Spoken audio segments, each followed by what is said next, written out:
Hello বন্ধুরা, আজকে আমরা বানাতে চলেছি সূর্যের আলোতে ডিম ভাজা। দেখবো আজকে এটা হয় নাকি, তো দেখতে থাকুন। এটা এখন বসাবো রোদে, একটু গরম করতে দেওয়া হচ্ছে। তো আমরা চলে এসেছি, এটা গরম হয়ে গেছে বাবা। তো এবার দিয়ে দিচ্ছি তেল। এটা মুখটা টানো।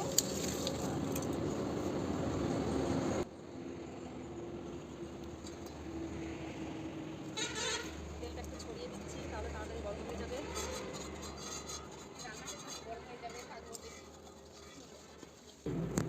আরে এত রোদে সঙ্গে সঙ্গে হয়ে যাবে। দিয়ে দাও, ডিম দিয়ে দাও।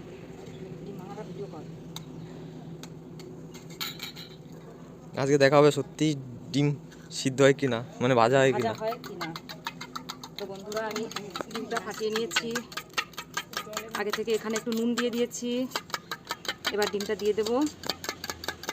তারপর কিছুক্ষণ পর আসে আমরা দেখব ডিমটা ভাজা হলো কিনা।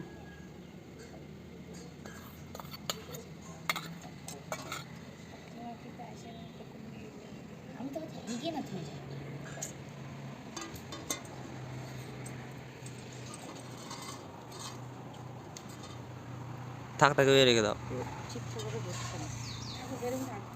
তাতে চলো, পুড়ে গেলাম রোদে। তো আমরা ডিমটা ভাজা হতে দিয়েছি। আমরা ঘন্টাখানেক পরে এসে দেখব কেমন অবস্থা। প্রায় 2 ঘন্টা হয়ে গেছে। এবার আমরা দেখি কি কি অবস্থা ডিমটা।